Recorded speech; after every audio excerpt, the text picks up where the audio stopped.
محترم سامعین، السلام علیکم ورحمۃ اللہ وبرکاتہ۔ کتاب و سنت کی اشاعت کے عالمی ادارے دارالسلام کی طرف سے آپ کی خدمت میں تخلیق کائنات اور تخلیق آدم علیہ السلام سے لے کر عیسیٰ علیہ السلام تک تمام انبیاء اور قوموں کا تذکرہ قصص الانبیاء پیش کیا جا رہا ہے۔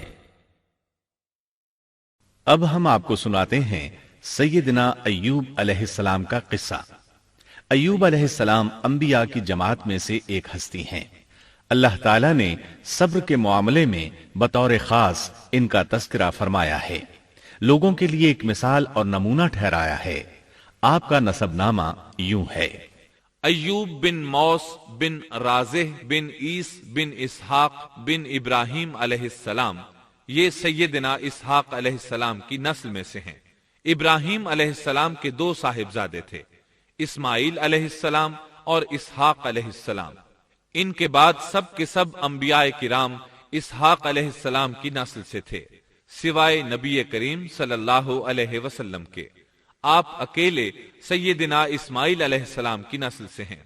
اسحاق علیہ السلام کے بیٹے ہیں یعقوب علیہ السلام۔ انہی یعقوب علیہ السلام کو اسرائیل بھی کہا جاتا ہے۔ اسی نسبت سے بنی اسرائیل کا مطلب ہے یعقوب علیہ السلام کی آل اولاد۔ یعقوب علیہ السلام کے 12 بیٹے تھے۔ ان کے بیٹوں کو اسباط بھی کہتے ہیں۔ ان کا تذکرہ قرآن میں بھی آتا ہے۔ اب سوال یہ ہے کہ جن اسباط کا تذکرہ قرآن مجید میں انبیاء کرام علیہم السلام کے ساتھ کیا گیا ہے، کیا وہ یعقوب علیہ السلام کے بیٹے تھے یا ان بیٹوں کی اولاد میں سے تھے؟ اکثر علماء کرام نے یہ اشارہ دیا ہے کہ اسباط لفظ سے جن انبیاء کرام علیہم السلام کی طرف اشارہ کیا گیا ہے وہ یعقوب علیہ السلام کے بیٹے نہیں ہیں، اس لیے کہ انہوں نے تو یوسف علیہ السلام کے قتل کی کوشش کی تھی، اپنے والد سے جھوٹ بولا تھا، ایسے اور بھی غلط کام کیے تھے، تو ان حرکات کے کرنے والے انبیاء نہیں ہو سکتے، جبکہ اسباط سے مراد وہ انبیاء کرام ہوں گے جو ان بیٹوں کی نسل سے آئے ہوں گے۔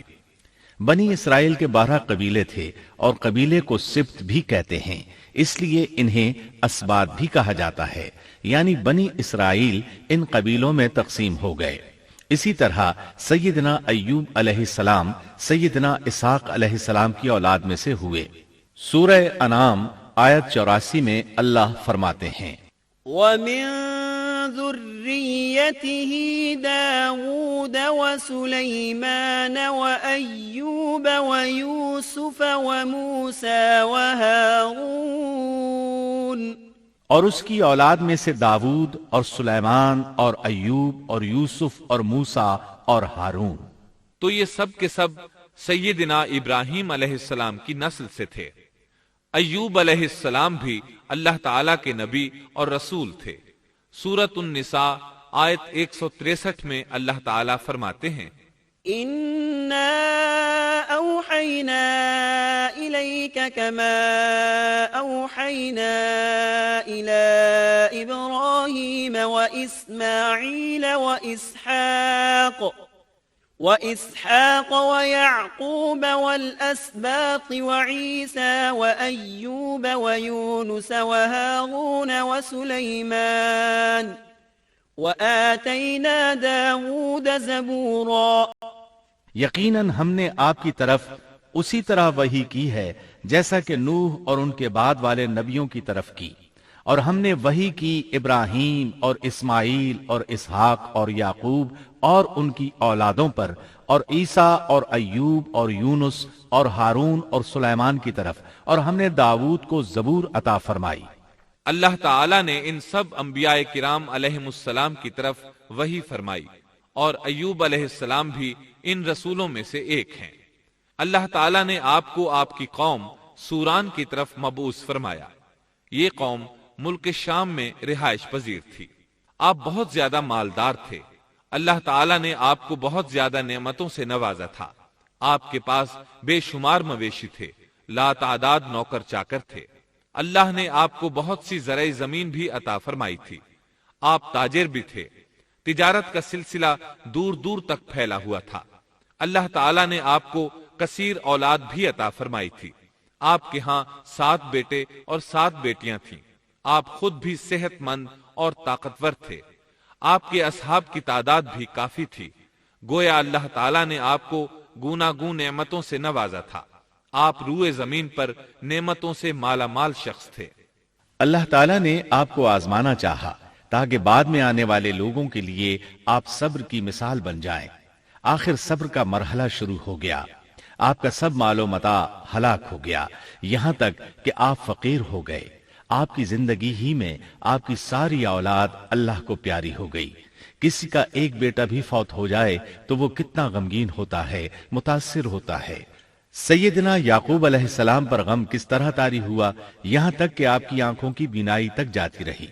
مارے غم کے وہ گھل گئے تھے، جبکہ ان کا کوئی بیٹا فوت نہیں ہوا تھا، اور ادھر 7 بیٹے اور 7 بیٹیاں فوت ہو گئے۔ یہی نہیں، تمام مال مویشی ہلاک ہو گئے۔ معاملہ اس پر بھی ختم نہیں ہوا، آپ شدید مرض میں مبتلا ہو گئے۔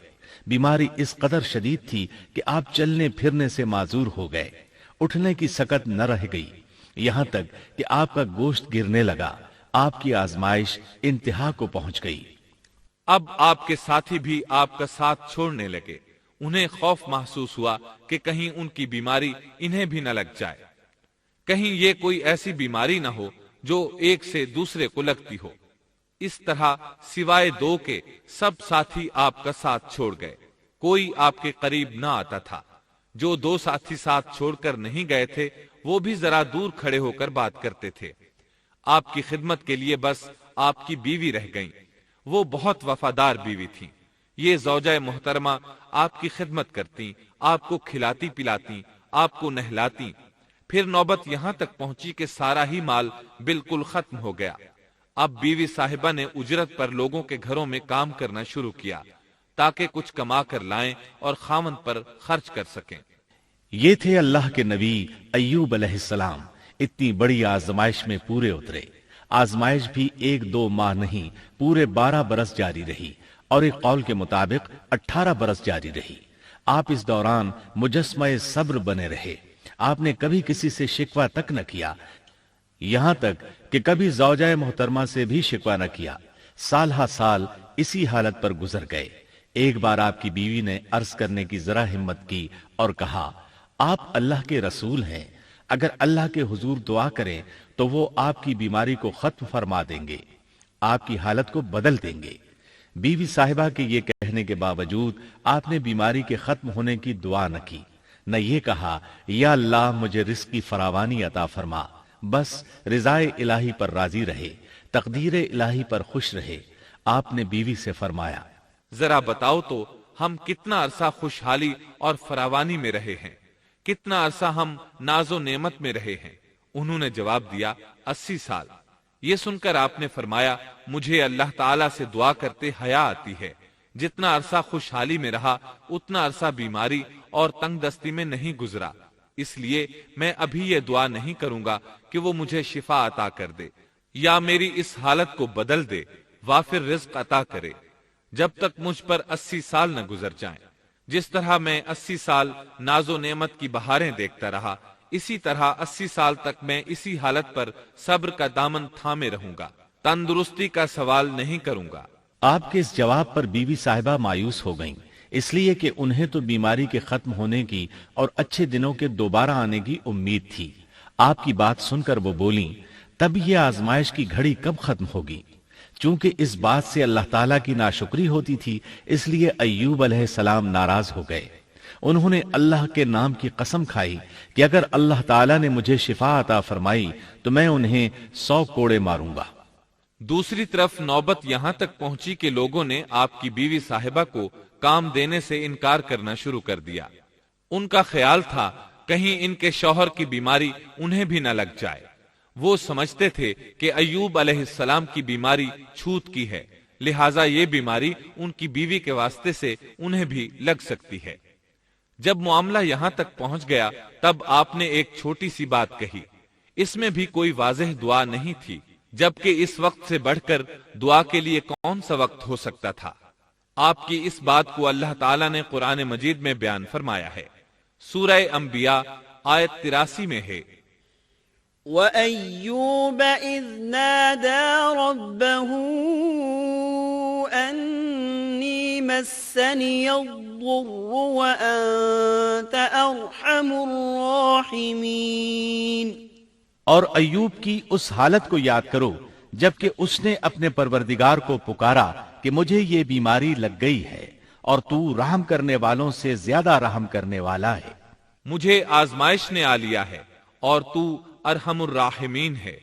مطلب یہ کہ آپ نے واضح الفاظ میں دعا نہیں فرمائی، یہ نہیں فرمایا الہی مجھے تندرستی عطا فرما، الہی مجھے رزق عطا فرما اور میری حالت ایسی ایسی ہو گئی ہے، تو رحیم و کریم ہے، بلکہ یوں کہا وَأَنْتَ أَرْحَمُ الرَّاحِمِينَ، عرض کیا میری نسبت میری حالت کو تو ہی بہتر جاننے والا ہے۔ اللہ تعالیٰ نے دوسری آیت میں آپ کی حالت کو اس طرح بیان کیا ہے۔ سورہ صاد آیت 41 میں اللہ تعالیٰ فرماتے ہیں وَاذْكُرْ عَبْدَنَا أَيُّوبَ إِذْ نَادَى رَبَّهُ أَنِّي مَسَّنِيَ الشَّيْطَانُ بِنُصْبٍ وَعَذَابٍ۔ اور ہمارے بندے ایوب کا بھی ذکر کر جبکہ اس نے اپنے رب کو پکارا کہ مجھے شیطان نے رنج اور دکھ پہنچایا ہے۔ گویا آپ نے اس بیماری اور مصیبت کو اللہ تعالیٰ کی طرف منسوب نہیں فرمایا، بلکہ اللہ تعالیٰ کو اس سے مبرہ و پاک ٹھہرایا اور اسے شیطان کی طرف منسوب کیا۔ یوں نہیں کہا اللہ تو نے مجھے مصیبت میں ڈال دیا، بلکہ اس کو غیر اللہ یعنی شیطان کی جانب منسوب کیا۔ حدیث میں بھی اسی طرح آتا ہے وَالشَّرُّ لَيْسَ إِلَيْكَ، برائی تیری طرف سے نہیں ہے۔ آپ نے اپنی حالت کو بھی ایسے ہی پیش کیا اور یوں عرض کیا أَنِّي مَسَّنِيَ الضُّرُّ وَأَنْتَ أَرْحَمُ الرَّاحِمِينَ۔ اللہ تعالیٰ نے آپ کی التجا کو اسی لمحے شرف قبولیت سے نوازا۔ کتنے ہی موقع ایسے آئے تھے کہ اس سے قبل بھی آپ دعا کر سکتے تھے اور وہ قبول ہو جاتی، لیکن آپ نے صبر کا دامن تھامے رکھا۔ اسی لیے مدتوں سے ضرب المثل چلی آ رہی ہے صبر ایوب۔ جب آپ نے اپنے پروردگار سے اس انداز میں دعا مانگی تو اللہ تعالیٰ نے ان سے آزمائش ختم کر دی۔ اللہ تعالیٰ سورہ صاد آیت 42 میں فرماتے ہیں اركض برجلك هذا مغتسل بارد وشراب۔ اپنا پاؤں مارو، یہ نہانے اور پینے کے لیے ٹھنڈا پانی ہے۔ جب انہوں نے پاؤں زمین پر مارا تو پانی کا چشمہ جاری ہو گیا۔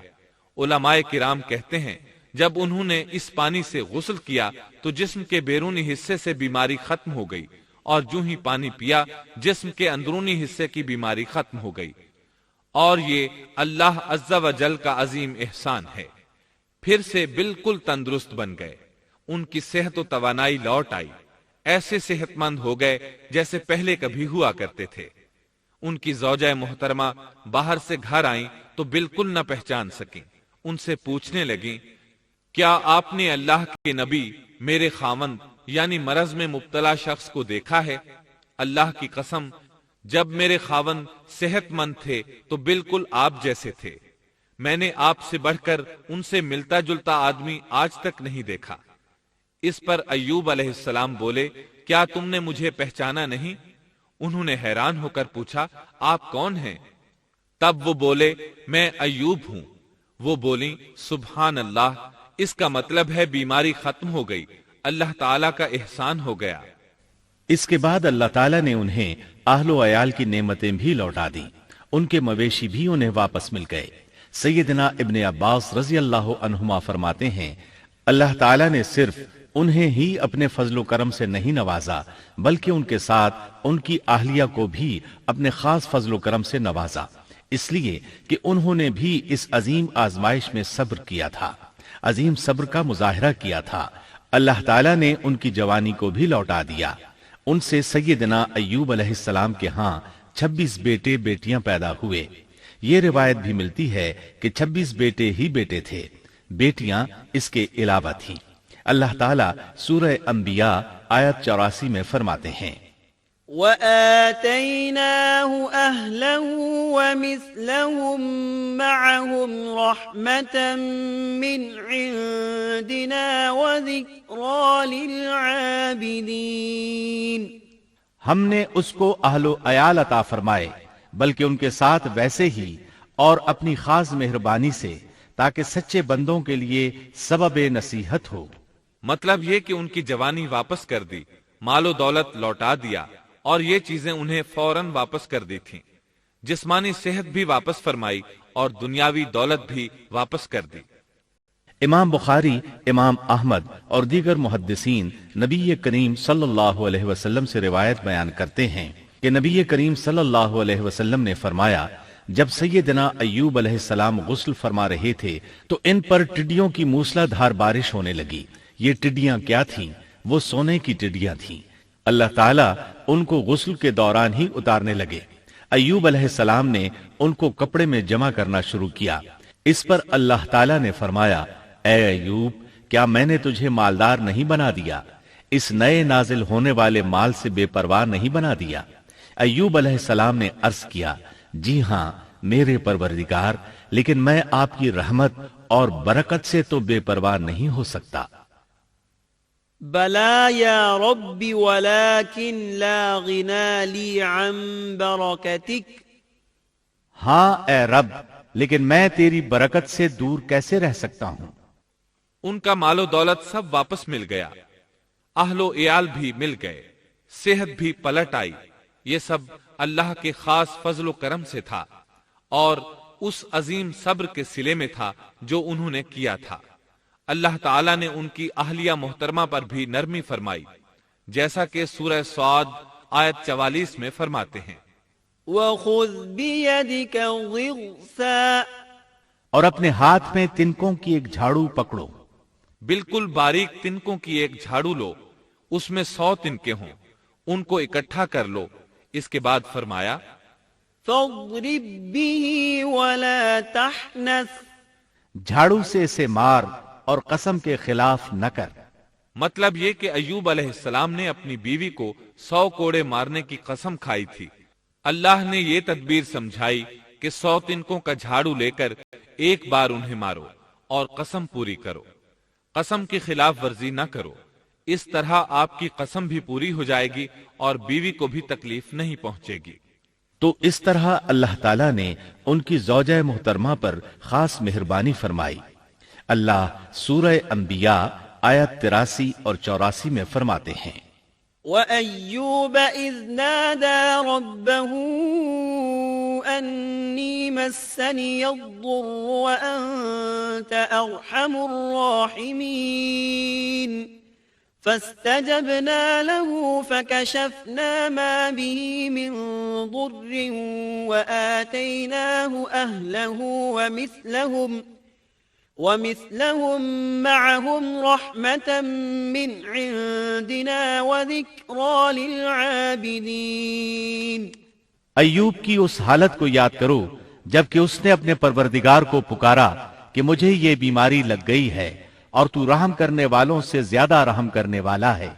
تو ہم نے ان کی سن لی اور جو دکھ انہیں تھا اسے دور کر دیا اور انہیں اہل و عیال عطا کر دیے، بلکہ ان کے ساتھ اپنی مہربانی سے ویسے ہی اور عطا کر دیے تاکہ سچے بندوں کے لیے نصیحت کا سبب ہو۔ اسی طرح اللہ تعالی سورہ صاد آیت 41 تا 44 میں فرماتے ہیں وَاذْكُرْ عَبْدَنَا أَيُّوبَ إِذْ نَادَى رَبَّهُ أَنِّي مَسَّنِيَ الشَّيْطَانُ بِنُصْبٍ وَعَذَابٍ ارْكُضْ بِرِجْلِكَ هَذَا مُغْتَسَلٌ بَارِدٌ وَشَرَابٌ وَوَهَبْنَا لَهُ أَهْلَهُ وَمِثْلَهُم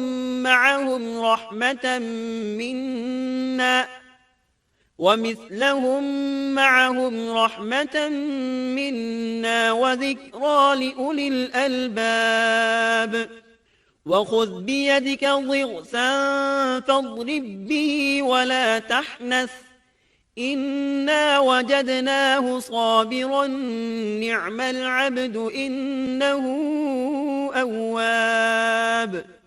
اور ہمارے بندے ایوب کا بھی ذکر کیجئے جب انہوں نے اپنے رب کو پکارا کہ مجھے شیطان نے رنج اور دکھ پہنچایا ہے. اپنا پاؤں مارو، یہ پینے اور نہانے کے لیے ٹھنڈا پانی ہے، اور ہم نے انہیں ان کا پورا کنبہ عطا فرمایا، بلکہ اس کے ساتھ اپنی خاص رحمت سے اور عقل مندوں کی نصیحت کے لیے اتنا ہی اور بھی عطا کر دیا. اور اپنے ہاتھ میں تنکوں کی ایک جھاڑو لے کر مار دیں اور قسم کے خلاف نہ کریں. سچ تو یہ ہے کہ ہم نے اسے بڑا صابر بندہ پایا. وہ بہت نیک تھے اور بہت ہی رغبت رکھنے والے تھے. یہ ذکر تھا سیدنا ایوب علیہ السلام کا جو اختتام کو پہنچا. اب ہم شروع کرتے ہیں یونس علیہ السلام کا قصہ. یونس علیہ السلام ایک عظیم اور کریم نبی تھے. ان کا قصہ قرآن کریم میں ایک انوکھا قصہ ہے. آپ کے والد کا نام متا تھا اور آپ سیدنا ابراہیم علیہ السلام کی نسل سے تھے. آپ کا ایک نام ذوالنون بھی ہے، یعنی مچھلی والے. النون کا مطلب ہے مچھلی. اسی طرح آپ کو صاحب الحوت بھی کہا جاتا ہے. اللہ تعالیٰ نے آپ کو ان سب ناموں سے پکارا ہے.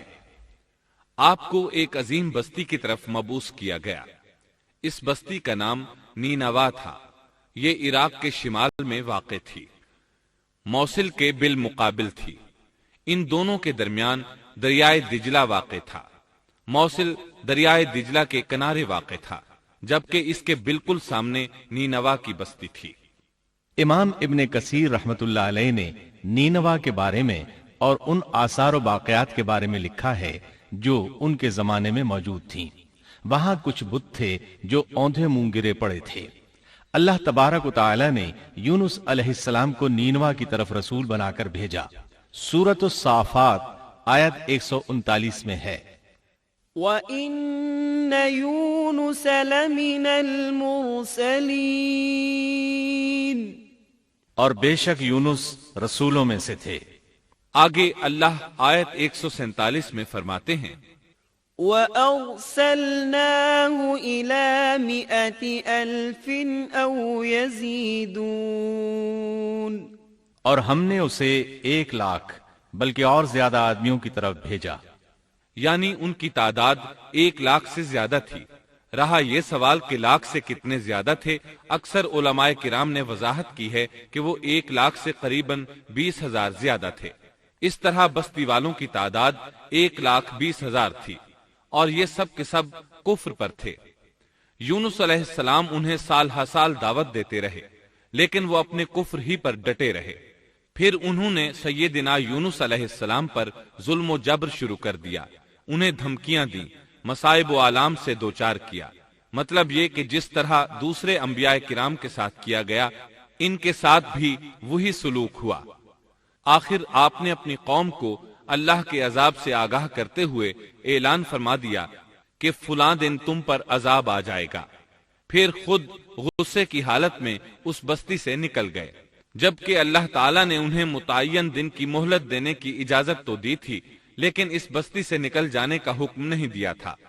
جب آپ نے انہیں یہ مہلت سنائی تو خود غصے کی حالت میں بستی سے نکل گئے. سورہ انبیاء آیت 87 میں اللہ تعالیٰ فرماتے ہیں، وَذَا النُّونِ إِذ ذَهَبَ مُغَاضِبًا فَظَنَّ أَن لَّن نَّقْدِرَ عَلَيْهِ. مچھلی والے کو یاد کرو جبکہ وہ غصے سے چل دیا اور خیال کیا کہ ہم اسے نہ پکڑ سکیں گے. اس آیت کی تفسیر میں امام رازی رحمہ اللہ لکھتے ہیں، جس نے یہ گمان کیا کہ اللہ تعالیٰ اسے پکڑنے کی قدرت نہیں رکھتا، وہ آدمی کافر ہے. سیدنا امیر معاویہ رضی اللہ عنہ سے روایت ہے، انہوں نے سیدنا ابن عباس رضی اللہ عنہما سے کہا، آج رات قرآن کریم کی چند آیات کے معانی میں الجھ کر رہ گیا ہوں. مجھے کوئی راستہ سجھائی نہیں دے رہا کہ اس الجھن سے کس طرح نکلوں. مجھے بس آپ ایسے نظر آتے ہیں جو ان آیات کا مطلب بتا سکتے ہیں. کم از کم میں ان آیات کی تفسیر اور تعبیر نہیں سمجھ سکا. ابن عباس رضی اللہ عنہما نے پوچھا، وہ کون سی آیات ہیں؟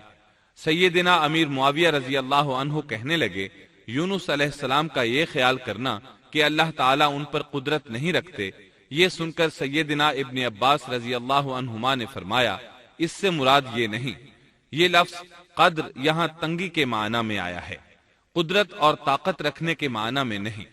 اللہ تعالیٰ نے قدر بمعنی تنگی اور قدر بمعنی قدرت دونوں کا استعمال کیا ہے۔ تنگی کے معنی کی مثال سورۃ الطلاق آیت نمبر 7 میں ہے، وَمَن قُدِرَ عَلَيْهِ رِزْقُهُ فَلْيُنْفِقْ مِمَّا آتَاهُ اللَّهُ، اور جس پر اس کے رزق کی تنگی کی گئی ہو اسے چاہیے کہ جو کچھ اللہ تعالیٰ نے اسے دے رکھا ہے اسی میں سے اپنی حیثیت کے مطابق دے۔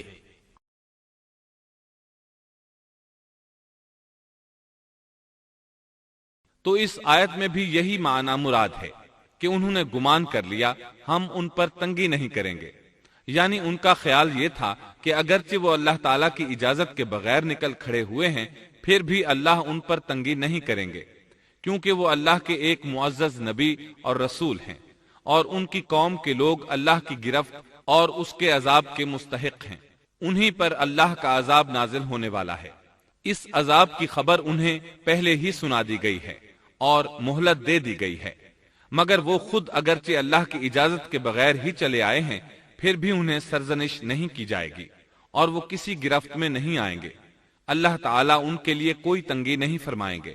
اللہ تعالیٰ سورۃ الانبیاء آیت 87 میں فرماتے ہیں، فَظَنَّ أَن لَّن نَّقْدِرَ عَلَيْهِ،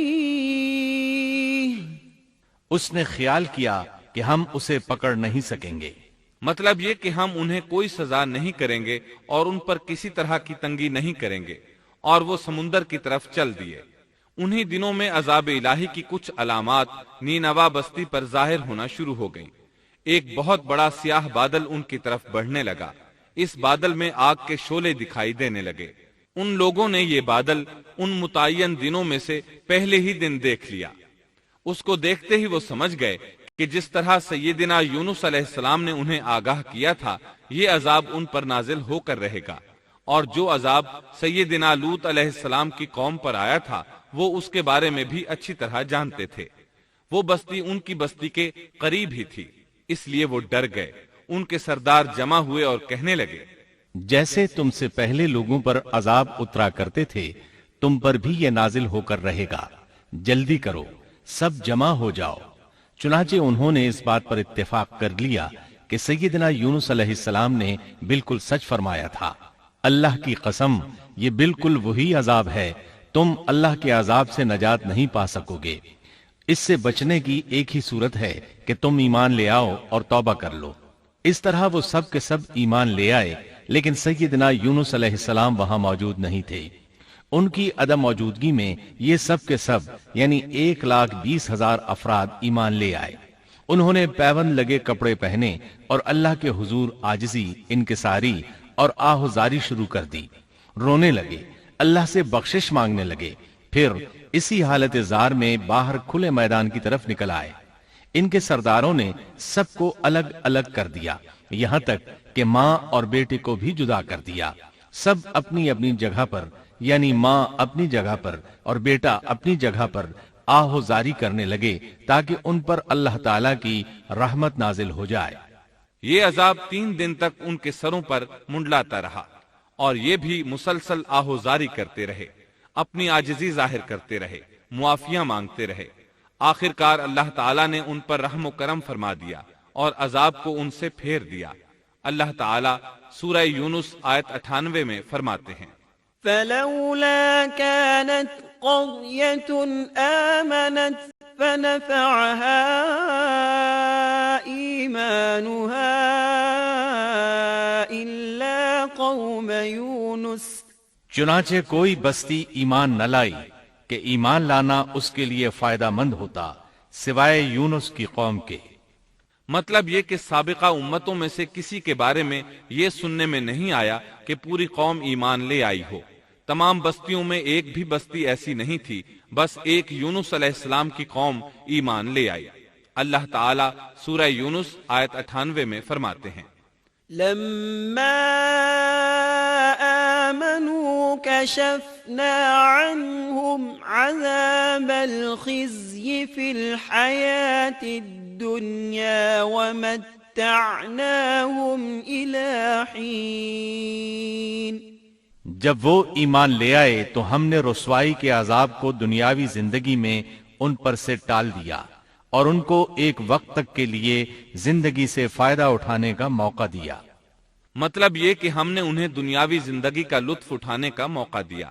اب اس قوم پر قیامت کے دن تک عذاب نہیں اترے گا۔ علامہ ابن کثیر رحمت اللہ علیہ فرماتے ہیں، اس آیت کریمہ کا مفہوم یہ ہے کہ کسی بستی کے تمام باشندے کسی نبی پر کبھی ایمان نہیں لائے، یا تو سب نے کفر کیا یا پھر اکثر نے کفر کیا، لیکن یونس علیہ السلام کی قوم واحد ایسی قوم ہے جو تمام کی تمام عذاب الہی کے آثار دیکھ کر ایمان لے آئی۔ سابقہ ادوار میں جتنی بھی بستیاں گزریں ان میں اہل ایمان کے ساتھ یا تو کفار رہے ہیں یا ان میں منافقین بھی رہے ہیں، سوائے یونس علیہ السلام کی قوم کے وہ سب کے سب کافر تھے، پھر سب کے سب ایمان لے آئے۔ یہ اللہ تعالیٰ کے عجائبات میں سے ہے اور اس کی قدرت اور رحمت کی نشانیوں میں سے ہے۔ اب دوسری طرف کی سنیے، یونس علیہ السلام کو کچھ معلوم نہیں تھا کہ ان کی قوم کے ساتھ کیا ہوا۔ آپ تو غصے کی حالت میں بستی سے نکل کر سمندر کی طرف چلے آئے تھے۔ آپ ایک کشتی کی طرف آئے، اس میں سواریاں اور ساز و سامان لدا ہوا تھا۔ اللہ تعالیٰ سورۃ الصافات آیت 140 میں فرماتے ہیں، اذ ابق الى الفلك المشحون، جب وہ بھاگ کر بھری کشتی پر پہنچے۔ کشتی روانہ ہوئی، موجیں اٹھیں، سمندر میں طغیانی آئی، یوں لگتا تھا کہ بس ابھی غرق ہوئے۔ کہنے لگے بوجھ ہلکا کرو، اپنا ساز و سامان سمندر میں پھینک دو۔ چنانچہ انہوں نے اپنا اپنا ساز و سامان سمندر میں پھینک دیا۔ اس طرح کشتی کچھ ہلکی ہو گئی، لیکن ضرورت کے مطابق ہلکی نہ ہو سکی۔ اب وہ کہنے لگے کسی کو سمندر میں گرانا ضروری ہے تاکہ کشتی مزید ہلکی ہو جائے، ورنہ یہ ڈوب جائے گی۔ جلدی کرو، قرع ڈالو۔ جس کے نام کا قرع نکلتا جائے اسے سمندر میں گراتے جاؤ اور بار بار یہ عمل دہراتے جاؤ یہاں تک کہ کشتی ہلکی ہو جائے۔ چنانچہ قرع ڈالا گیا۔ سب سے پہلے یونس علیہ السلام کا نام نکلا۔ سب کہنے لگے نہیں، یہ تو ایسے نہیں ہیں، ان کے چہرے پر تو سجدوں کے نشانات ہیں، انہیں رہنے دو، پھر قرع ڈالو۔ چنانچہ پھر قرع ڈالا گیا، پھر انہی کا نام نکلا۔ سب نے تعجب کیا۔ تیسری مرتبہ پھر قرع ڈالا گیا، اس بار پھر یونس علیہ السلام ہی کا نام نکلا۔ اللہ تعالیٰ سورۃ الصافات آیت 141 میں فرماتے ہیں، فساهم فكان من المدحضين، پھر قرآن اندازی ہوئی تو یہ مغلوب ہو گئے۔ ہر بار انہی کا نام نکلا۔ آخر کار ان لوگوں نے انہیں پکڑ کر سمندر میں گرا دیا۔ فالتقمه الحوت، تو پھر انہیں مچھلی نے نگل لیا۔ حوت بڑی مچھلی کو کہتے ہیں۔ اللہ تعالیٰ نے حوت کو القاء فرمایا، انہیں کھانا نہیں، نہ ان کے جسم کو کوئی گزند پہنچے۔ یہ اس مچھلی کو اللہ تعالیٰ کے احکامات تھے۔ اللہ تعالیٰ سورۃ الصافات آیت 142 میں فرماتے ہیں، فالتقمه الحوت وهو مليم، تو پھر انہیں مچھلی نے نگل لیا اور وہ خود اپنے آپ کو ملامت کرنے لگے۔ یعنی وہ سمجھ گئے کہ بار بار جو ان کا نام قرآن اندازی میں نکلتا رہا ہے تو وہی مقصود ہیں، چنانچہ خود کو ملامت کرنے لگے، اور یہ ملامت توبہ کی ابتدا ہے کہ انسان خود کو ملامت کرتا ہے۔ اب یونس علیہ السلام مچھلی کے پیٹ میں تھے۔ اللہ کی قدرت، آپ مچھلی کے پیٹ میں 3 دن تک رہے۔ بعض روایات میں 7 دن اور زیادہ سے زیادہ مدت 40 روز آئی ہے۔ آپ نے مچھلی کے پیٹ میں اللہ تعالیٰ کو پکارا۔ اللہ سورۃ الانبیاء آیت 87 میں فرماتے ہیں، فنادى في الظلمات،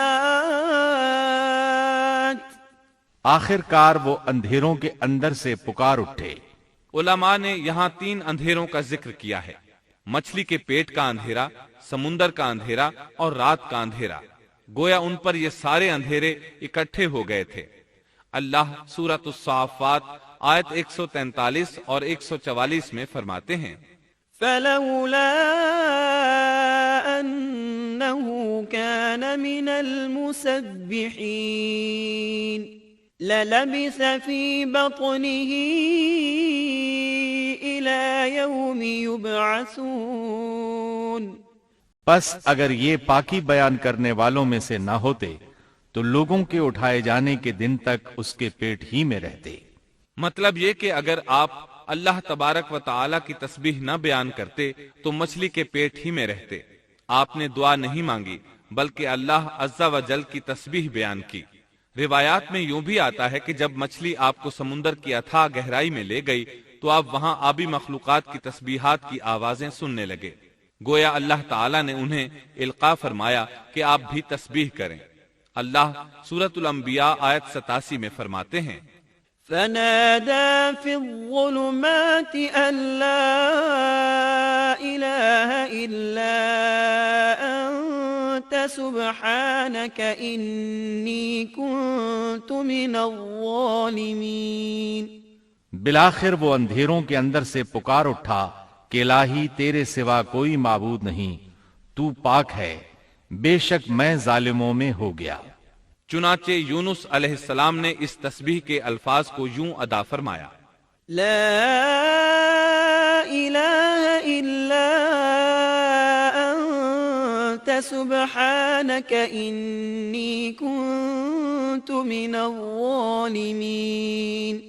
امام احمد، امام ترمذی، امام نسائی اور دیگر ائمہ رحمہم اللہ نے یہ حدیث نقل کی ہے کہ یونس علیہ السلام کی وہ دعا جو انہوں نے مچھلی کے پیٹ میں مانگی تھی وہ یہی ہے لا الہ الا انت سبحانك انی کنت من الظالمین. جو بھی مسلمان یہ دعا اپنی کسی حاجت میں مانگے گا اللہ تعالیٰ اس کی دعا ضرور قبول فرمائے گا. یہ دعائے مستجاب ہے، مقبول دعاؤں میں سے ہے. اسی دعا کے بعد اللہ تعالیٰ نے یونس علیہ السلام کو اس پریشانی سے نجات عطا فرمائی. اللہ سورۃ الانبیاء آیت 88 میں فرماتے ہیں فاستجبنا له ونجيناه من الغم وكذلك ننجي المؤمنين. تو ہم نے اس کی پکار سن لی اور اسے غم سے نجات دے دی، اور ہم ایمان والوں کو اسی طرح بچا لیا کرتے ہیں. ایک صحابی نے نبی کریم صلی اللہ علیہ وسلم سے پوچھا اے اللہ کے رسول صلی اللہ علیہ وسلم، یونس علیہ السلام نے جو دعا مچھلی کے پیٹ میں مانگی کیا وہ صرف انہی کے لیے تھی یا ان کے بعد اہل ایمان کے لیے بھی ہے؟ تو آپ نے فرمایا یہ دعا یونس علیہ السلام کے لیے خاص تھی اور سب اہل ایمان کے لیے عام ہے. کیا تم نے اللہ تعالیٰ کا یہ فرمان نہیں سنا وَكَذَلِكَ نُنْجِي الْمُؤْمِنِينَ. اور ہم ایمان والوں کو اسی طرح بچا لیا کرتے ہیں. جو بھی اس دعا کو پڑھے گا اللہ اسے رنج و غم سے نجات دیں گے. ایک قول کے مطابق تقریباً 40 روز آپ کی شب و روز یہی دعا رہی. اس مدت کے ختم ہونے پر اللہ تعالیٰ نے آپ کی دعا کو قبولیت بخشی. مچھلی ساحل پر پہنچی، انہیں کنارے پر ڈالا اور واپس چلی گئی. اس بات کو اللہ تعالیٰ نے سورۃ الصافات آیت 145 میں یوں بیان فرمایا ہے فَنَبَذْنَاهُ بِالْعَرَاءِ وَهُوَ سَقِيمٌ. پس اسے ہم نے چٹیل میدان میں ڈال دیا اور وہ اس وقت بیمار تھے. آپ وہاں اسی طرح لیٹے رہے. پھر اللہ کی قدرت سے آپ کے قریب ایک بیلدار درخت اگا جیسا کہ سورۃ الصافات آیت 146 میں ہے وَأَنبَتْنَا عَلَيْهِ شَجَرَةً مِّن يَقْطِينٍ. اور اس پر سایہ کرنے والا ایک بیلدار درخت ہم نے اگا دیا. اس کدو کے درخت کے متعلق مورخین کا کہنا ہے کہ اللہ تعالیٰ نے اس درخت کا انتخاب اس لیے فرمایا تھا کہ اس درخت کے پتے چوڑے ہوتے ہیں، ان کے سائے میں انہیں ڈھانپ دیا گیا تاکہ ہوا سے اذیت نہ پہنچے، اس لیے کہ ان کے جسم سے جلد اتر گئی تھی. پھر اس درخت سے خوش کن خوشبو بھی آتی تھی، اس خوشبو نے انہیں فرحت بخشی۔ پھر کدو کی خوشبو میں ایک خصوصیت یہ تھی کہ حشرات الارض کو دور رکھتی ہے۔ اللہ تعالیٰ نے انہی خصوصیات کی وجہ سے اس بیلدار درخت کا انتخاب فرمایا تھا تاکہ آپ ہر طرح کی تکلیف سے محفوظ رہیں۔ یہ ہے اللہ کی قدرت، سبحان اللہ۔ اسی طرح مفسرین یہ بھی کہتے ہیں کہ اللہ تعالیٰ نے ان کے پاس ایک پہاڑی بکری بھیج دی، وہ آپ کے قریب آتی اور آپ کے سر کے اوپر اپنی ٹانگیں پھیلائے کھڑی ہو جاتی، اس طرح اس کے تھن آپ کے منہ میں چلے آتے اور آپ ان سے خواہش کے مطابق دودھ پیتے۔ یہ تھا آپ کا کھانا اور پینا۔ رفتہ رفتہ آپ کی حالت بہتر ہو گئی، توانا اور تندرست ہو گئے، پھر آپ اٹھنے کے قابل ہو گئے، اور یہ سب اللہ تعالیٰ کی مہربانی سے ہوا۔ جب آپ کی صحت لوٹ آئی تو اللہ تعالیٰ نے آپ کو پھر آپ کی قوم کی طرف بھیجا، جیسا کہ سورۃ الصافات آیت 148 میں ہے۔ وَأَرْسَلْنَاهُ إِلَى 100,000 أَوْ يَزِيدُونَ فَآمَنُوا فَمَتَّعْنَاهُمْ إِلَى حِينٍ۔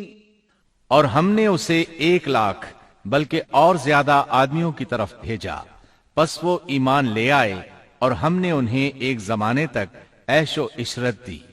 وہ سب کے سب آپ پر ایمان لے آئے تھے۔ اللہ تعالیٰ نے اس قصے کے ذریعے نبی کریم صلی اللہ علیہ وسلم کو اشارہ فرمایا ہے کہ دعوت دیتے ہوئے اکتانا نہیں۔ اللہ سورۃ القلم آیت 48 میں فرماتے ہیں، وَلَا تَكُن كَصَاحِبِ الْحُوتِ، اور مچھلی والے کی طرح نہ ہو جائیے۔ ان لوگوں کو دعوت حق دیتے رہیے۔ دیکھیے وہ سال ہر سال دعوت دیتے رہے لیکن اکتائے نہیں، ان سے مایوس نہیں ہوئے۔ ان کی پوری بستی میں سے ایک بھی ان پر ایمان نہیں لایا تھا، لیکن جب ان سے مایوس ہو گئے تو انہیں اللہ کے عذاب سے آگاہ کر دیا اور منہ پھیر کر چل دیے تو وہ سب کے سب ایمان لے آئے۔ اللہ تعالی سورۃ القصص آیت 56 میں فرماتے ہیں، إنك لا تهدي من أحببت ولكن الله يهدي من يشاء۔ آپ جسے چاہیں ہدایت نہیں دے سکتے، بلکہ اللہ تعالیٰ ہی جسے چاہتا ہے ہدایت دیتا ہے۔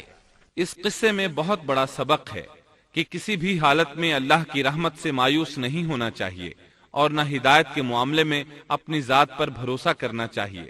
ہدایت تو بس صرف اللہ تعالیٰ ہی کی طرف سے ہے، آپ کے ذمے تو پیغام حق پہنچا دینا ہے۔ اللہ سبحانہ و تعالیٰ کے ذمے ہدایت سے نوازنا ہے۔ اللہ تعالیٰ نے انہیں پاک صاف بنا دیا، انہیں چن لیا۔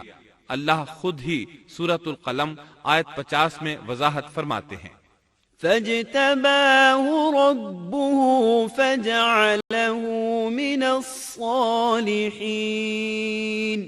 اسے اس کے رب نے پھر نوازا اور اسے نیک لوگوں میں کر دیا۔ امام مسلم نے ایک حدیث روایت کی ہے کہ نبی کریم صلی اللہ علیہ وسلم نے فرمایا، لا ينبغي لعبد أن يقول أنا خير من يونس بن متى۔ تم میں سے کوئی شخص ہرگز یہ نہ کہے کہ میں یعنی محمد یونس بن متا سے بہتر ہوں، یعنی یوں نہ کہے کہ میں سیدنا یونس علیہ السلام سے افضل ہوں، وہ اس طرح کہ وہ تو اپنی قوم کے ایمان لانے سے مایوس ہو گئے تھے اور میں مایوس نہیں ہوں۔ اس طرح بالکل نہ کہے، کیونکہ بالآخر اللہ تعالیٰ نے آپ کو چن لیا اور برگزیدہ بنا لیا اور صالحین میں داخل کر لیا۔ اس واقعے میں نبی کریم صلی اللہ علیہ وسلم کو جو ہدایت دی گئی ہے اس کا ذکر سورۃ القلم آیت 41 میں آتا ہے، فاصبر لحكم ربك ولا تكن كصاحب الحوت۔ پس تو اپنے رب کے حکم کا صبر سے انتظار کر اور مچھلی والے کی طرح نہ ہو جا۔ مطلب یہ کہ یونس علیہ السلام کی مانند نہ ہو جائیے جو اپنی قوم کے ایمان لانے سے مایوس ہو گئے تھے۔ یقیناً دین کی دعوت اور حق کے پرچار میں یہ بہت عظیم سبق ہے کہ داعی اللہ کو کبھی مایوس نہیں ہونا چاہیے۔ یونس علیہ السلام کا قصہ ختم ہوا اور اب ہم آپ کو سناتے ہیں ذوالکفل علیہ السلام کا قصہ۔ قرآن عزیز میں ذوالکفل علیہ السلام کا ذکر 2 سورتوں یعنی سورۃ الانبیاء اور سورہ صاد میں آیا ہے، لیکن دونوں صورتوں میں صرف نام مذکور ہے، مختصر و مفصل کسی قسم کے حالات کا کوئی تذکرہ نہیں ہے۔ سورۃ الانبیاء آیت 85 اور 86 میں اللہ تعالیٰ فرماتے ہیں وَإِسْمَاعِيلَ وَإِدْرِيسَ وَذَا الْكِفْلِ كُلٌّ مِّنَ الصَّابِرِينَ وَأَدْخَلْنَاهُ فِي رَحْمَتِنَا إِنَّهُم مِّنَ الصَّالِحِينَ۔ اور اسماعیل اور ادریس اور ذوالکفل یہ سب صابر لوگ تھے، ہم نے انہیں اپنی رحمت میں داخل کر لیا، یہ سب لوگ نیک تھے۔ اللہ تعالیٰ سورہ صاد آیت 48 میں فرماتے ہیں وَاذْكُرْ إِسْمَاعِيلَ وَالْيَسَعَ وَذَا الْكِفْلِ وَكُلٌّ مِّنَ الْأَخْيَارِ۔ اسماعیل، یسع اور ذوالکفل کا بھی ذکر کر دیجئے، یہ سب بہترین لوگ تھے۔ ذوالکفل علیہ السلام کے متعلق جس طرح قرآن مجید نے نام کے سوا کچھ ذکر نہیں فرمایا، اسی طرح نبی اکرم صلی اللہ علیہ وسلم سے بھی ان کے متعلق کچھ منقول نہیں ہے، لہٰذا قرآن و حدیث کی روشنی میں اس سے زیادہ کچھ نہیں کہا جا سکتا کہ ذوالکفل علیہ السلام اللہ کے برگزیدہ نبی اور پیغمبر تھے اور کسی قوم کی ہدایت کے لیے مبعوث ہوئے تھے۔ قرآن و سنت میں اس سے زیادہ سکوت ہے۔ باقی رہا سیر و تواریخ میں ان کا ذکر، تو کافی تفتیش و جستجو کے بعد بھی ہمیں اس سلسلے میں ایسی ٹھوس معلومات نہیں مل سکی جن کے ذریعے سے ذوالکفل علیہ السلام کے حالات و واقعات پر مزید روشنی پڑ سکے، چنانچہ تورات بھی خاموش ہے اور اسلامی تاریخ بھی۔ البتہ ابن جریر رحمت اللہ علیہ نے مشہور مفسر تابعی مجاہد رحمت اللہ علیہ سے ان کے متعلق ایک قصہ نقل کیا ہے۔ اسی طرح امام ابن ابی حاتم نے اسی قصے کے قریب کچھ آثار عبداللہ بن عباس اور ابو موسیٰ اشعری رضی اللہ عنہم سے نقل فرمائے ہیں۔ یہ طویل روایات ہیں۔ ان میں ہے کہ ابن عباس اور ابو موسیٰ اشعری رضی اللہ عنہم فرماتے ہیں کہ ذوالکفل نبی نہیں تھے، بلکہ وہ ایک نیک اور صالح آدمی تھے۔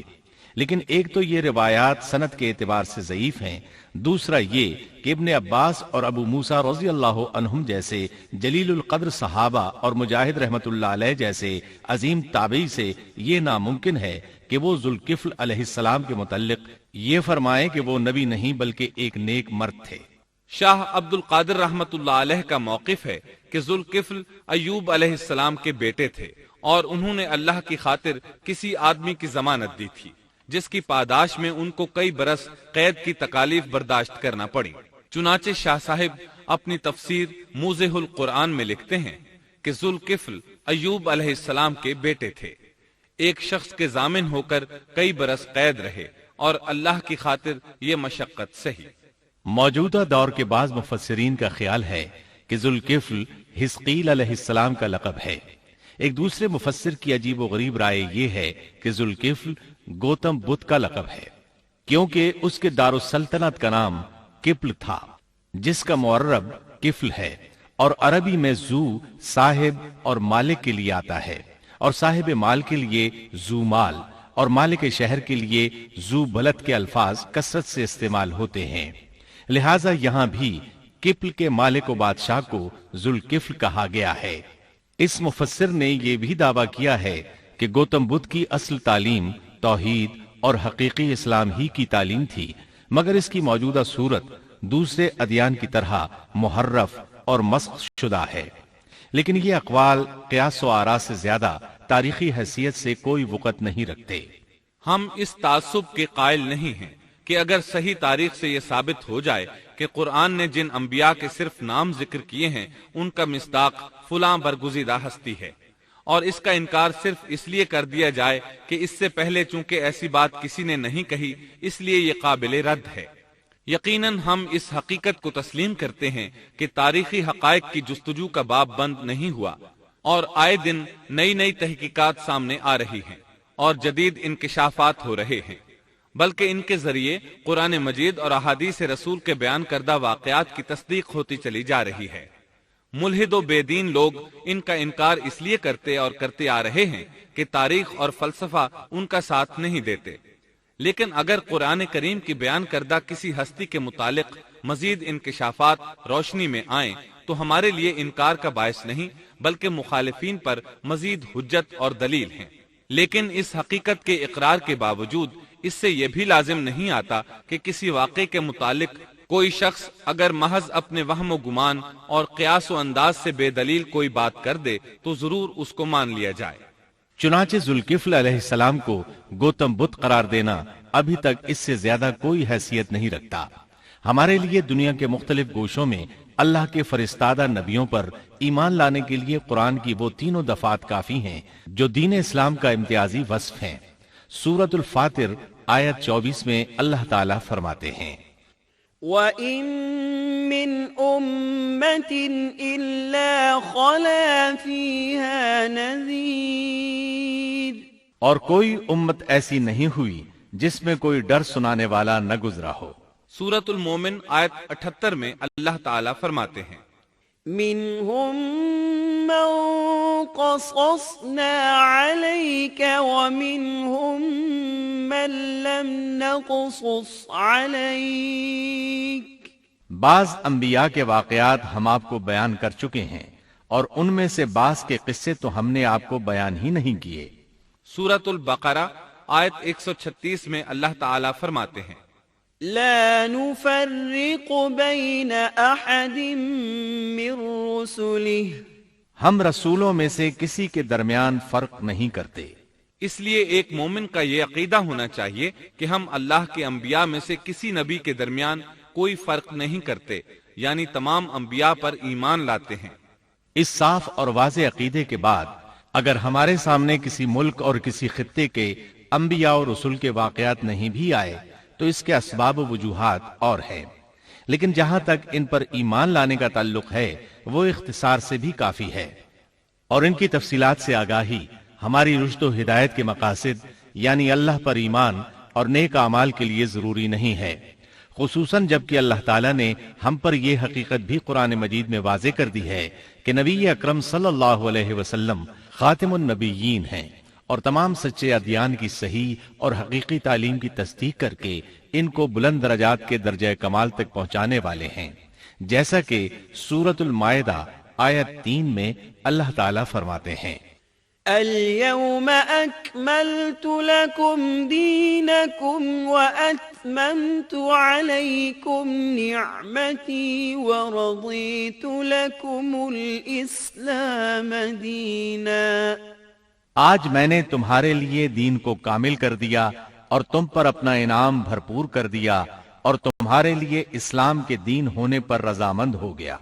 خلاصہ کلام یہ کہ ہمیں یہ تسلیم ہے کہ ہندوستان میں بھی اللہ کے سچے نبی اور پیغمبر مبعوث ہوئے، بلکہ سیرت نگاروں کی روایات کے مطابق ابو البشر آدم علیہ السلام اسی ہندوستان کے کسی گوشے میں اتارے گئے، لیکن جب تک قرآن و حدیث کی صراحت یا تاریخ کے صحیح دلائل و براہین سے یہ ثابت نہ ہو جائے کہ ذوالکفل گوتم بدھ کا لقب ہے، محض قیاس و آراء کی بنا پر ہم اس کو تسلیم نہیں کرتے، کیونکہ جس طرح کسی نبی کو نہ ماننا کفر کی راہ ہے، اسی طرح کسی غیر نبی کو نبی تسلیم کرنا بھی باطل ہے۔ شعیب علیہ السلام بھی ایک عظیم نبی تھے، آپ یونس علیہ السلام سے پہلے یا بعد میں تشریف لائے۔ مفسرین اور مورخین کے اقوال اس بارے میں مختلف ہیں۔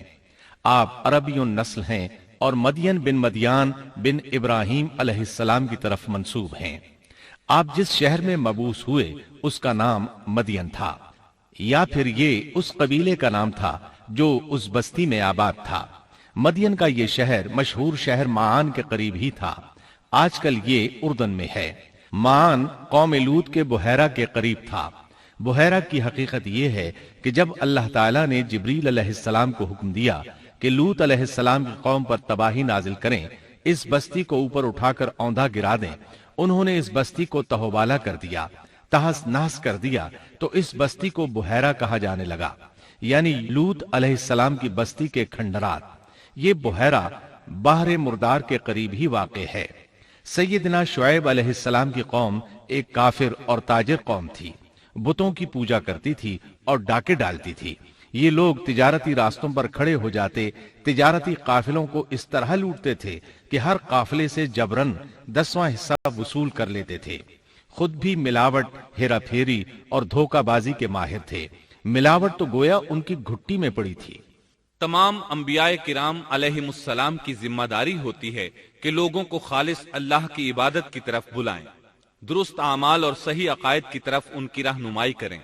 اس کے ساتھ یہ بھی ان کی ذمہ داری ہوتی ہے کہ اہم معاشرتی، اقتصادی اور سیاسی امور کی بھی رہنمائی کریں۔ حقیقت یہ ہے کہ تمام انبیاء کرام کا طریقہ یہی تھا کہ جہاں کہیں قوم میں کوئی ٹیڑھا پن دیکھتے اس کی اصلاح فرمانے کی کوشش کرتے، عبادت اور عقیدے کی اصلاح کرنے کے ساتھ ساتھ دوسری خرابیوں کا بھی سامنا کرتے جو اس قوم میں پائی جاتی تھی۔ اہل مدین میں ملاوٹ کا رجحان سب سے بڑھ کر تھا، ماپ تول میں کمی کرتے تھے۔ اس کے ساتھ اس قوم میں درختوں کی عبادت کرنے کا رجحان بھی پایا جاتا تھا، وہ درختوں کے پجاری تھے۔ اسی لیے اللہ تعالیٰ نے سورۃ الحجر آیت 78 میں فرمایا ہے، وَإِن كَانَ أَصْحَابُ الْأَيْكَةِ لَظَالِمِينَ، اور بے شک ایکا والے بھی بڑے ظالم تھے۔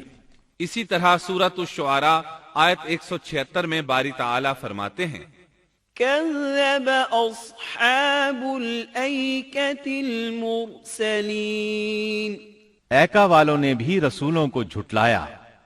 اس قوم نے تو صرف شعیب علیہ السلام کی تکذیب کی تھی، پھر اللہ تعالیٰ نے رسولوں کی تکذیب کیوں فرمایا؟ اس کا جواب یہ ہے کہ ایک رسول اور نبی کی تکذیب تمام انبیاء کرام کی تکذیب ہے، کیونکہ سب انبیاء کرام کی دعوت ایک ہے، سب کے سب ایک ہی دعوت دیتے رہے ہیں، سب کا ایک ہی اعلان تھا، أَنِ اعْبُدُوا اللَّهَ وَاتَّقُوهُ وَأَطِيعُونِ، تم اللہ کی عبادت کرو اور اسی سے ڈرو اور میرا کہنا مانو۔ یہ تھی تمام انبیاء کرام کی دعوت۔ اللہ سورۃ الاعراف آیت 59 میں فرماتے ہیں، اعبدوا اللہ ما لکم من الہ غیرہ، تم اللہ کی عبادت کرو، اس کے سوا تمہارا کوئی معبود نہیں۔ مطلب یہ کہ تمام انبیاء کی دعوت ایک ہی تھی۔ اب جو آدمی صرف ایک نبی کو جھٹلاتا ہے، اس کی تعلیمات سے کفر کرتا ہے، تو گویا وہ سب کو جھٹلاتا ہے، سبھی کی تعلیمات سے انکار کرتا ہے۔ یہی وجہ ہے کہ اللہ تعالیٰ نے فرمایا، ایکا والوں نے رسولوں کو جھٹلایا، باوجود اس کے کہ انہوں نے صرف ایک رسول کو جھٹلایا تھا۔ شعیب علیہ السلام نے قوم کو دعوت دینی شروع کی۔ اللہ تعالیٰ سورہ اعراف آیت 85 میں فرماتے ہیں، وَإِلَى مَدْيَنَ أَخَاهُمْ شُعَيْبًا قَالَ يَا قَوْمِ اعْبُدُوا اللَّهَ مَا لَكُمْ مِنْ إِلَٰهٍ غَيْرُهُ قَدْ جَاءَتْكُمْ بَيِّنَةٌ مِّن رَّبِّكُمْ، اور ہم نے مدین کی طرف ان کے بھائی شعیب کو بھیجا، انہوں نے فرمایا، اے میری قوم، تم اللہ کی عبادت کرو، اس کے سوا تمہارا کوئی معبود نہیں، تمہارے پاس تمہارے پروردگار کی طرف سے واضح دلیل آ چکی ہے۔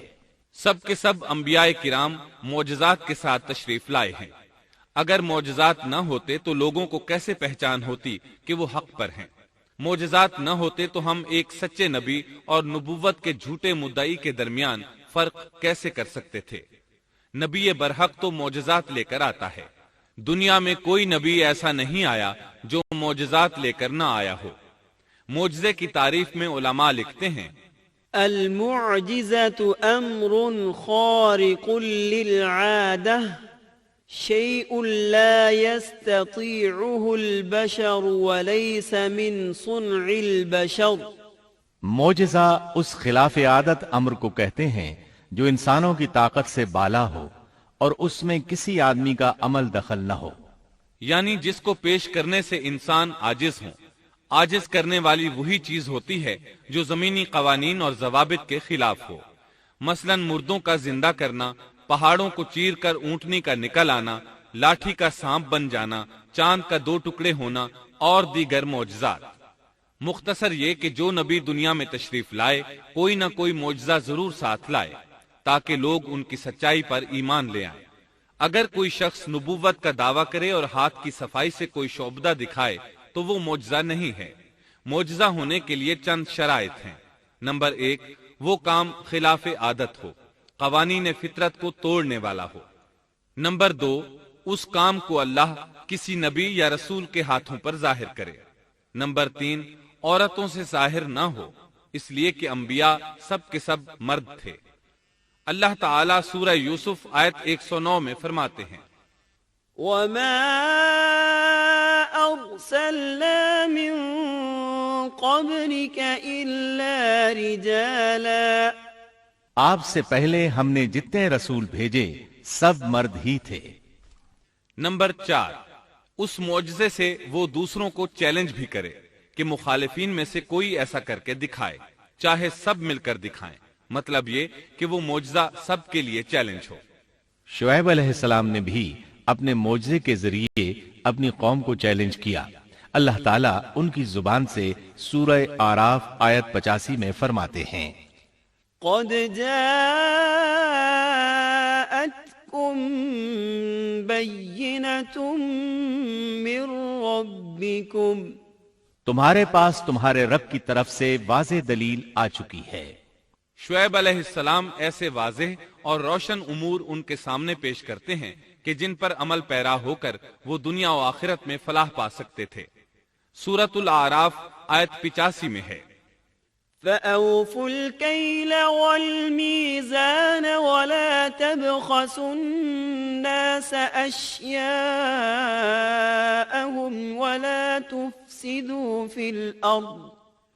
ولا تفسدوا في الأرض بعد إصلاحها ذلكم خير لكم إن كنتم مؤمنين۔ بس تم ناپ تول پورا کیا کرو اور لوگوں کو ان کی چیزیں کم کر کے مت دو، اور روئے زمین میں اس کے بعد کہ اس کی درستی کر دی گئی فساد مت پھیلاؤ، یہ تمہارے لیے فائدہ مند ہے اگر تم تصدیق کرو۔ اللہ تعالیٰ سورۃ الاعراف آیت 86 میں فرماتے ہیں، وَلَا تَقْعُدُوا بِكُلِّ صِرَاطٍ تُوعِدُونَ، اور تم سڑکوں پر اس غرض سے مت بیٹھا کرو کہ اللہ پر ایمان لانے والوں کو دھمکیاں دو۔ مطلب یہ کہ تمام تجارتی راستوں میں کٹوتیاں کرنے کے لیے نہ بیٹھا کرو، اگر وہ تمہیں رقوم ادا نہیں کرتے تو تم انہیں دھمکیاں دیتے ہو، جیسا کہ سورۃ الاعراف آیت 86 میں ہے، وَلَا تَقْعُدُوا بِكُلِّ صِرَاطٍ تُوعِدُونَ وَتَصُدُّونَ عَن سَبِيلِ اللَّهِ مَنْ آمَنَ بِهِ وَتَبْغُونَهَا عِوَجًا، اور تم سڑکوں پر اس غرض سے نہ بیٹھو کہ اللہ پر ایمان لانے والوں کو دھمکیاں دو اور اللہ کی راہ سے روکو اور اس میں کجی تلاش کرنے میں لگے رہو۔ اللہ تعالیٰ سورۃ الاعراف آیت 86 میں فرماتے ہیں، وَاذْكُرُوا إِذْ كُنْتُمْ قَلِيلًا فَكَثَّرَكُمْ، اور اس حالت کو یاد کرو جبکہ تم کم تھے پھر اللہ نے تمہیں زیادہ کر دیا۔ ان کی تعداد بالکل تھوڑی سی تھی، اللہ نے بڑی تیزی سے ان کی تعداد میں اضافہ کر دیا، لیکن جب انہوں نے شعیب علیہ السلام کی بات کو نہ مانا تو ان کا انجام کیا ہوا؟ اللہ تعالیٰ سورۃ الاعراف آیت 86 میں فرماتے ہیں، وَانظُرُوا كَيْفَ كَانَ عَاقِبَةُ الْمُفْسِدِينَ، اور دیکھو کیسا انجام ہوا فساد کرنے والوں کا۔ لوط علیہ السلام کی قوم چونکہ ان کے قریب ہی تھی، اس لیے ان کے انجام سے ڈرایا جا رہا ہے۔ قوم لوط کا واقعہ ان کے ہاں مشہور تھا۔ شعیب علیہ السلام کی دعوت کا تذکرہ سورہ ہود آیت 88 میں ہے کہ شعیب علیہ السلام نے اپنی قوم کو مخاطب کر کے فرمایا، إن أريد إلا الإصلاح ما استطعت، میرا ارادہ تو اپنی طاقت بھر اصلاح کرنے ہی کا ہے۔ دائی حضرات پر صرف اپنی بساط کے مطابق پیغام پہنچا دینا ہوتا ہے۔ لوگوں کو ایمان لانے پر مجبور کرنا انبیاء اور دائی حضرات کے مشن میں شامل نہیں ہے۔ اللہ تعالی سورۃ الغاشیہ آیت 22 میں فرماتے ہیں لست علیہم بمسیطر، آپ ان پر محاسب نہیں ہیں، مطلب یہ کہ آپ انہیں ایمان لانے اور راہ راست پر چلانے کے لیے مجبور نہیں کر سکتے، آپ کے ذمہ یہی امر ہے کہ آپ ان کی اصلاح کرنے کی کوشش کریں۔ سورہ ہود آیت 88 میں ہے ان اريد الا الاصلاح ما استطعت وما توفيقي الا بالله عليه توكلت واليه انيب۔ میرا ارادہ تو اپنی طاقت بھر اصلاح کرنے کا ہی ہے، میری توفیق اللہ ہی کی مدد سے ہے، اسی پر میرا بھروسہ ہے اور اسی کی طرف میں رجوع کرتا ہوں۔ جب شعیب علیہ السلام نے انہیں ان باتوں کی طرف دعوت دی تو انہوں نے کفر کیا، آپ کو جھٹلایا، بلکہ یوں کہنے لگے قالوا يا شعيب أصلاتك تأمرك أن نترك ما يعبد آباؤنا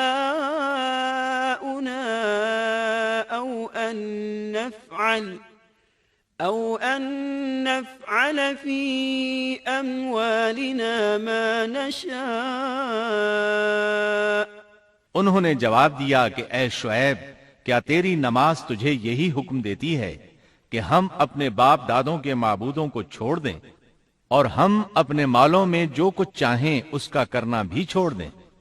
آج بھی بعض لوگوں کا یہی حال ہے، وہ سمجھتے ہیں دین کا مطلب ہے مسجدوں کی حد تک عبادت کر لو، سیاسی اور معاشرتی زندگی میں دین کی کوئی ضرورت نہیں سمجھتے، ان معاملات کو دین سے الگ چیز تصور کرتے ہیں، کہتے ہیں بس جی یہ تو دنیا کے مشاغل ہیں۔ یہی حال تھا شعیب علیہ السلام کی قوم کا۔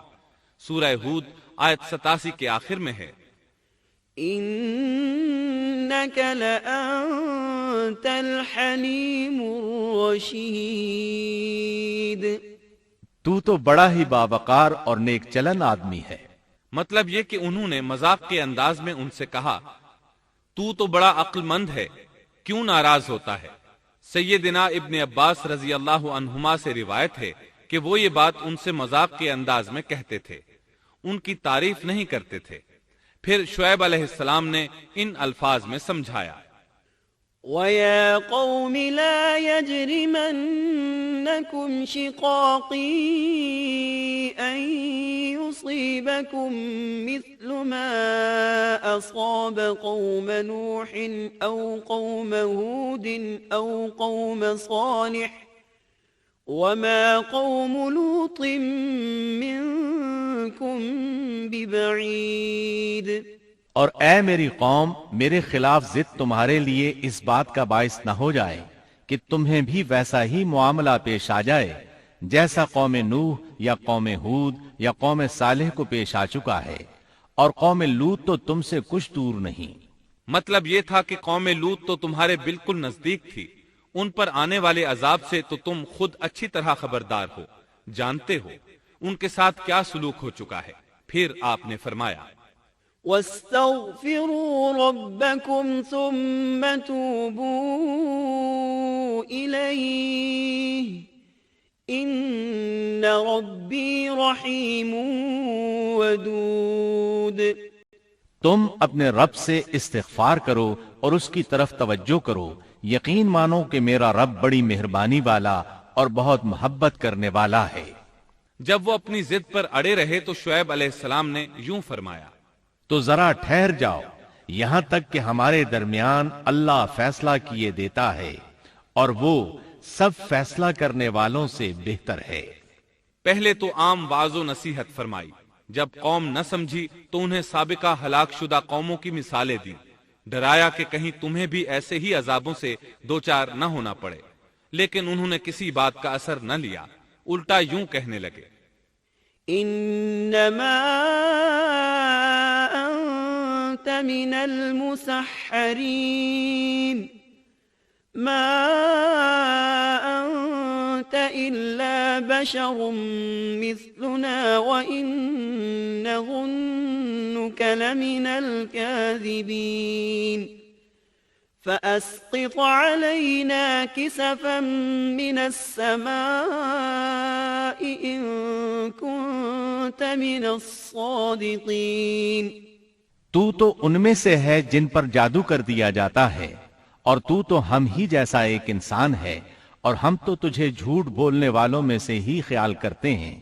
اگر تو سچے لوگوں میں سے ہے تو ہم پر آسمان کا کوئی ٹکڑا گرا دے۔ مطلب یہ کہ آخرکار یہ لوگ پہلے لوگوں یعنی عاد اور سمود کے نقش قدم پر چلنے لگے۔ ان کے انبیاء انہیں حق کی طرف بلاتے رہے، وہ انکار کرتے رہے، آخر ان پر اللہ کے عذاب اترے۔ ایسے ہی یہ لوگ بھی شعیب علیہ السلام کو دھمکیاں دینے لگے، ان کے مقابلے پر اتر آئے۔ سورۃ الاعراف آیت 88 میں ہے کہ شعیب علیہ السلام کی قوم کے کافر سرداروں نے ان سے کہا، قال الملأ الذين استكبروا من قومه لنخرجنك يا شعيب والذين آمنوا معك من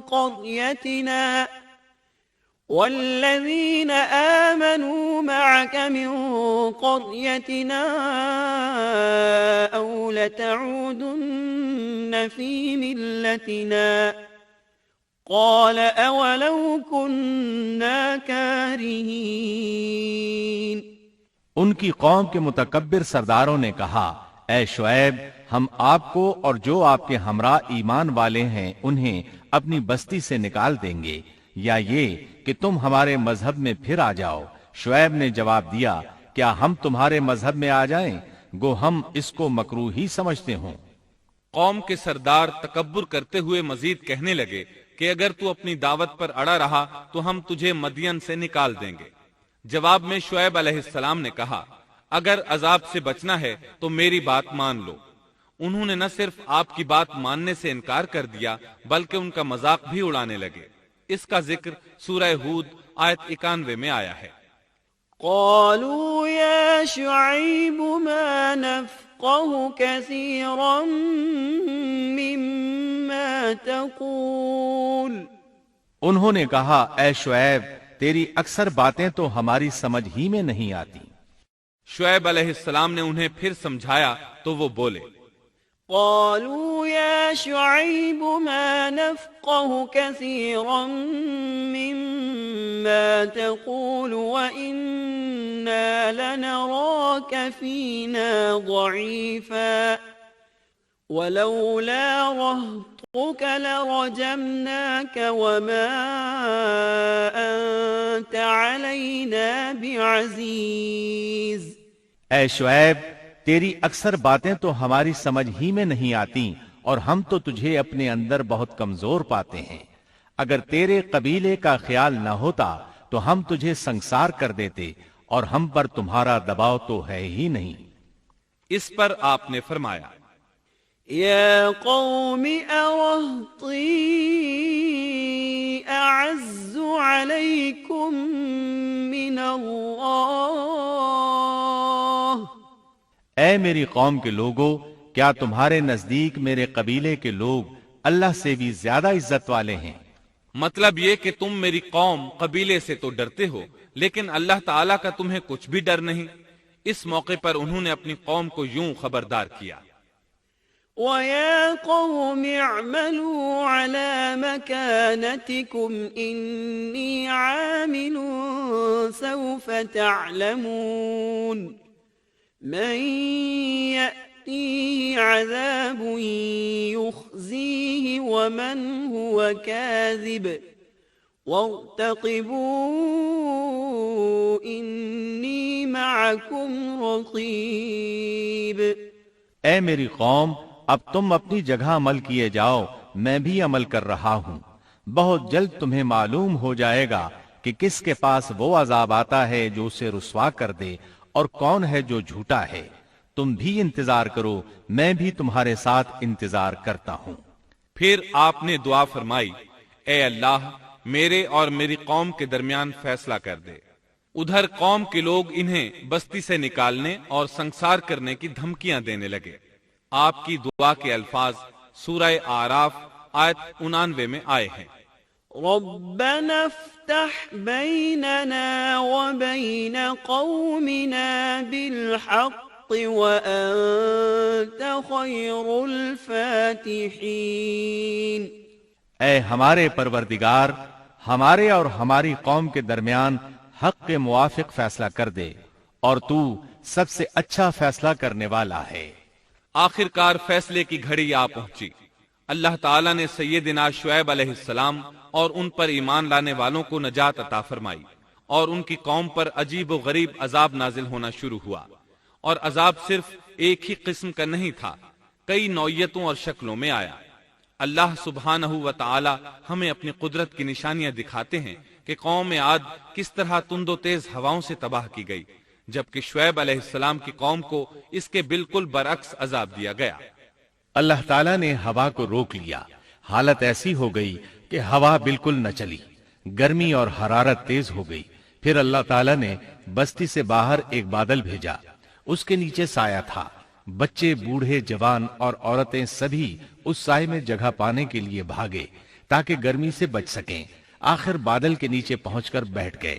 جو ہی سب وہاں پہنچ کر بیٹھے، ان کے نیچے کی زمین ہلنے لگی، ہچکولے کھانے لگی، یہاں تک کہ زلزلہ شروع ہو گیا. سب گھٹنوں کے بل گرتے چلے گئے.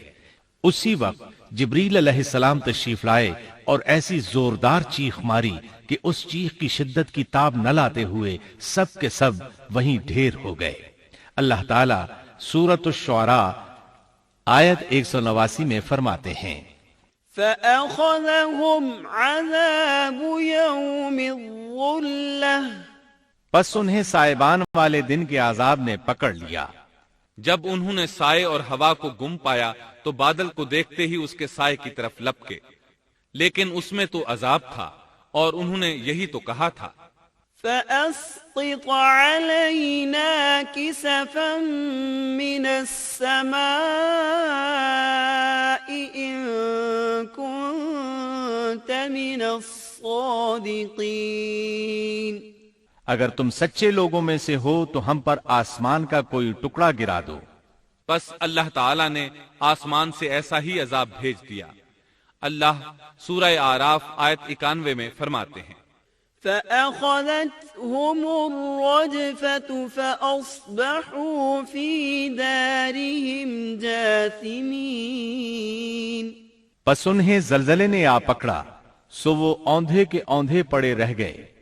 اللہ تعالیٰ مزید فرماتے ہیں، سورہ ہود آیت 94 تا 95 میں ہے، وَلَمَّا جَاءَ أَمْرُنَا نَجَّيْنَا شُعَيْبًا وَالَّذِينَ آمَنُوا مَعَهُ بِرَحْمَةٍ مِّنَّا وَأَخَذَتِ الَّذِينَ ظَلَمُوا الصَّيْحَةُ فَأَصْبَحُوا فِي دِيَارِهِمْ جَاثِمِينَ. كَأَن لَّمْ يَغْنَوْا فِيهَا أَلَا بُعْدًا لِّمَدْيَنَ كَمَا بَعِدَتْ ثَمُودُ. جب ہمارا عذاب آ پہنچا، ہم نے شعیب کو اور ان کے ساتھ تمام مسلمانوں کو اپنی خاص رحمت سے نجات بخشی، اور ظالموں کو سخت چنگھاڑ نے آ پکڑا جس سے وہ اپنے گھروں میں اوندھے پڑے رہ گئے، گویا کہ وہ ان گھروں میں کبھی بسے ہی نہ تھے. آگاہ رہو، مدین والوں کے لیے بھی ویسی ہی پھٹکار ہے جیسی پھٹکار سمود پر پڑی. شعیب علیہ السلام اور ان پر ایمان لانے والے ان لوگوں سے دور کھڑے تھے. وہ ان کی طرف حسرت بھری نگاہوں سے دیکھ رہے تھے. سورہ آراف آیت 93 میں ارشاد ربانی ہے، فَتَوَلَّى عَنْهُمْ وَقَالَ يَا قَوْمِ لَقَدْ أَبْلَغْتُكُمْ رِسَالَاتِ رَبِّي وَنَصَحْتُ لَكُمْ فَكَيْفَ آسَى عَلَى قَوْمٍ كَافِرِينَ. اس وقت شعیب ان سے منہ موڑ کر چلے اور فرمانے لگے، اے میری قوم، میں نے تمہیں اپنے پروردگار کے احکام پہنچا دیے اور میں نے تمہاری خیرخواہی کی، پھر میں ان کافر لوگوں پر کیوں رنج کروں.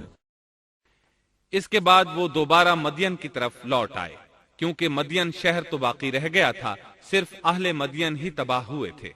بعد میں لوگ آہستہ آہستہ مدین میں آ کر آباد ہونے لگے. مدین شہر پھر سے آباد ہو گیا، اس کی رونقیں لوٹ آئیں۔ اب مدین کے اکثر باشندے مسلمان تھے، وہ مسلمان جو شعیب علیہ السلام کے ساتھ تھے۔ وہ اور دوسرے علاقوں سے آنے والے کفار اب اس شہر کے باشندے تھے، اور یہی وہ مدین شہر تھا جس میں سیدنا موسیٰ علیہ السلام تشریف لائے تھے۔ شعیب علیہ السلام کا قصہ اپنے اختتام کو پہنچا۔ اب ہم آپ کو اصحاب القریہ کا قصہ سنائیں گے۔ اصحاب القریہ کا قصہ اللہ تعالیٰ نے سورہ یاسین میں بیان فرمایا ہے۔ اللہ تعالیٰ اس سورہ کی آیت 13 میں فرماتے ہیں، واضرب لهم مثلا أصحاب القرية إذ جاءها المرسلون۔ اور آپ ان کے سامنے ایک مثال یعنی ایک بستی والوں کا قصہ بیان کیجئے جبکہ اس بستی میں کئی رسول آئے۔ اکثر مفسرین کے قول کے مطابق یہ بستی انطاکیہ ہے۔ یہ ملک شام کے شمال میں ترکی کے قریب واقع ہے۔ اس بستی میں اللہ تعالیٰ کے رسول تشریف لائے، جیسا کہ سورہ یاسین آیت 14 میں ہے۔ إذ أرسلنا إليهم اثنين، جب ہم نے ان کے پاس 2 رسولوں کو بھیجا۔ ایک ہی وقت میں 2 نبی دونوں دعوت پیش کرتے ہیں، لیکن ہوا کیا؟ اللہ فرماتے ہیں، فكذبوهما فعززنا بثالث فقالوا إنا إليكم مرسلون۔ سو ان لوگوں نے اول دونوں کو جھٹلایا، پھر ہم نے تیسرے سے تائید کی، سو ان تینوں نے کہا کہ ہم تمہارے پاس بھیجے گئے ہیں۔ مطلب یہ کہ 3 نبی بیک وقت انہیں اللہ کا پیغام سناتے رہے۔ ایک قول کے مطابق ان تینوں کے نام صادق، صدوق اور شلوم تھے، واللہ عالم۔ انہوں نے اپنی قوم کو توحید کی دعوت دینی شروع کی، انہیں ڈرانا شروع کیا اور یہ اعلان بھی کیا، وما علينا إلا البلاغ المبين۔ ہمارے ذمے تو صرف واضح